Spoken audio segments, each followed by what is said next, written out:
आप सुनेंगे महादेवी वर्मा द्वारा लिखित कहानी गिल्लू। सोनजूही में आज एक पीली कली लगी है।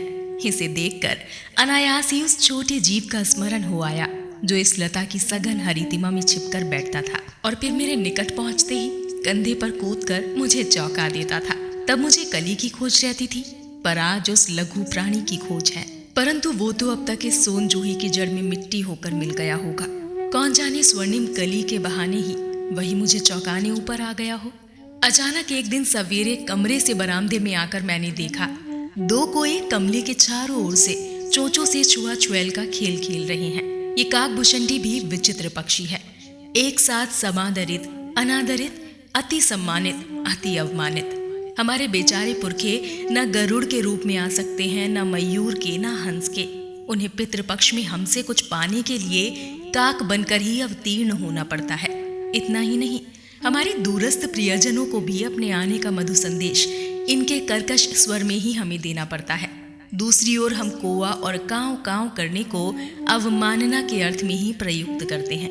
मेरे काक पुराण के विवेचन में अचानक बाधा आ पड़ी, क्योंकि गमले और दीवार की संधि में छिपे एक छोटे से जीव पर मेरी दृष्टि रफक गई। निकट जाकर देखा, गिलहरी का छोटा सा बच्चा है जो संभवतः घोंसले से गिर पड़ा है और अब कोए जिसमें सुलभ आहार खोज रहे हैं। काकद्वय की चोंचों के दो घाव उस लघु प्राण के लिए बहुत थे, अतः वो निश्चेष्ट सा गमले से चिपटा पड़ा था। सबने कहा कोए की चोंच का घाव लगने के बाद ये बच नहीं सकता, अतः इसे ऐसे ही रहने दिया जावे। परंतु मन नहीं माना। उसे हौले से उठाकर अपने कमरे में लाई, फिर रुई से रक्त पोंछकर घाव पर पेंसिलिन का मरहम लगाया। रुई की पतली बत्ती दूध में भिगोकर जैसे तैसे उसके नन्हे से मुंह से लगाई, पर मुंह खुल ना सका और दूध की बूंदें दोनों ओर से लुढ़क गई। कई घंटे के उपचार के उपरांत उसके मुंह में एक बूंद पानी टपकाया जा सका। तीसरे दिन वो इतना अच्छा और आश्वस्त हो गया कि मेरी उंगली अपने दो नन्हे पंजों से पकड़कर नीले कांच के मोतियों जैसी आंखों से इधर उधर देखने लगा। 3-4 मास में उसके स्निग्ध रोए, झप्पेदार पूंछ और चंचल चमकीली आंखें सबको विस्मित करने लगी। हमने उसकी जातिवाचक संज्ञा को व्यक्तिवाचक का रूप दे दिया और इस प्रकार हम उसे गिल्लू कहकर बुलाने लगे।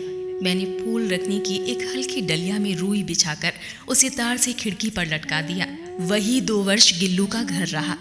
वो स्वयं हिलाकर अपने घर में झूलता और अपनी कांच के मनकों सी आंखों से कमरे के भीतर और खिड़की से बाहर न जाने क्या देखता समझता रहता था। परंतु उसकी समझदारी और कार्यकलाप पर सबको आश्चर्य होता था।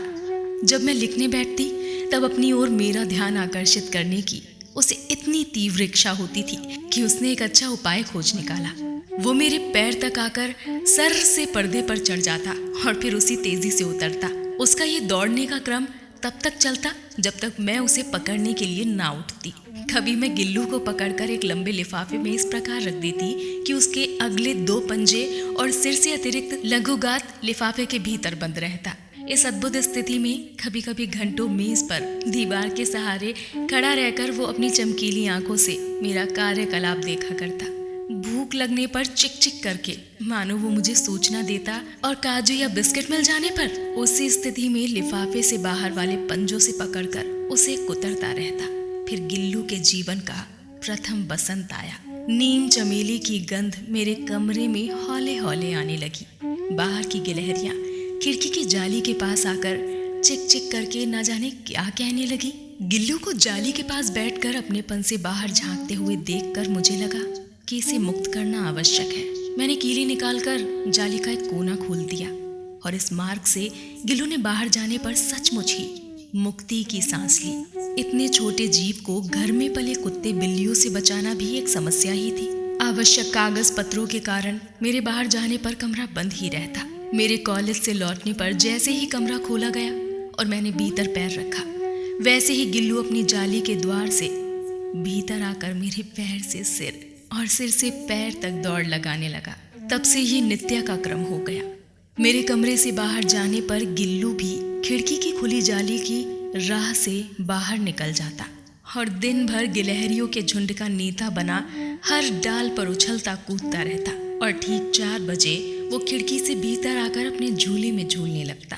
मुझे चौंकाने की इच्छा उसमें ना जाने कब और कैसे उत्पन्न हो गई थी।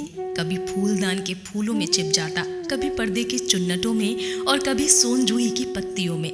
मेरे पास बहुत से पशु पक्षी हैं और उनका मुझसे लगाव भी कम नहीं, परंतु उनमें से किसी को मेरे साथ मेरी थाली में खाने की हिम्मत हुई है, ऐसा मुझे स्मरण नहीं आता। गिल्लू इनमें अपवाद था।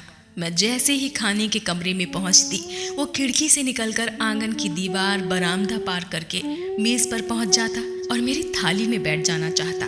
बड़ी कठिनाई से मैंने उसे थाली के पास बैठना सिखाया, जहां बैठकर वो मेरी थाली में से एक एक चावल उठाकर बड़ी सफाई से खाता रहता। काजू उसका प्रिय खाद्य था और कई दिन काजू ना मिलने पर वो अन्य खाने की चीजें या तो लेना बंद कर देता या झूले से नीचे फेंक देता था। उसी बीच मुझे मोटर दुर्घटना में आहत होकर कुछ दिन अस्पताल में रहना पड़ा। उन दिनों जब मेरे कमरे का दरवाजा खोला जाता, गिल्लू अपने झूले से उतरकर दौड़ता और फिर किसी दूसरे को देखकर उसी तेजी से अपने घोंसले में जा बैठता।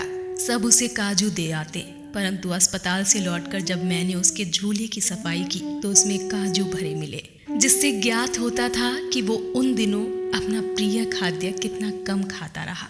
मेरी अस्वस्थता में वो तकिए पर सिरहाने बैठकर अपने नन्हे नन्हे पंजों से मेरे सिर और बालों को इतने हौले हौले सहलाता रहता कि उसका हटना एक परिचारिका के हटने के समान था। गर्मियों में जब मैं दोपहर में काम करती रहती तो गिल्लू न बाहर जाता न अपने झूले में बैठता। उसने मेरे निकट रहने के साथ गर्मी से बचने का एक सर्वथा नया उपाय खोज निकाला था। वो मेरे पास रखी सुराही पर लेट जाता और इस प्रकार समीप भी रहता और ठंडक भी रहती। गिलहरियों के जीवन की अवधि 2 वर्ष से अधिक नहीं होती, अतः गिल्लू की जीवन यात्रा का अंत आ ही गया। दिन भर उसने ना कुछ खाया ना बाहर गया। रात में अंत की यात्रा में भी वो अपने झूले से उतरकर मेरे बिस्तर पर आया और ठंडे पंजों से मेरी वही उंगलियां पकड़कर हाथ से चिपक गया, जिसे उसने अपने बचपन की मरणासन स्थिति में पकड़ा था। पंजे इतने ठंडे हो रहे थे कि मैंने जाकर हीटर जलाया और उसे उष्णता देने का प्रयत्न किया, परंतु प्रभात की प्रथम किरण के स्पर्श के साथ ही वो किसी और जीवन में जागने के लिए सो गया। उसका झूला उतार कर रख दिया गया है और खिड़की की जाली बंद कर दी गई है, परंतु गिलहरियों की नई पीढ़ी जाली के उस पार चिक चिक करती ही रहती है और सोनजूही पर बसंत आता ही रहता है। सोनजूही की लता के नीचे गिल्लू को समाधि दी गई है, इसीलिए भी कि उसे वो लता सबसे अधिक प्रिय थी, इसलिए भी कि उस लघु गात का किसी बासंती दिन जूही के पीताभ छोटे फूल में खिल जाने का विश्वास मुझे संतोष देता है। तो ये थी महादेवी वर्मा द्वारा लिखित कहानी गिल्लू। आपको ये छोटी प्यारी सी गिलहरी की कहानी कैसी लगी, हमें नीचे कमेंट सेक्शन में लिखकर ज़रूर बताएं। साथ ही हमारे चैनल को लाइक शेयर सब्सक्राइब करना ना भूलें और सुनते रहें स्टोरी एंड लफ्ज़ों के हमसफ़र।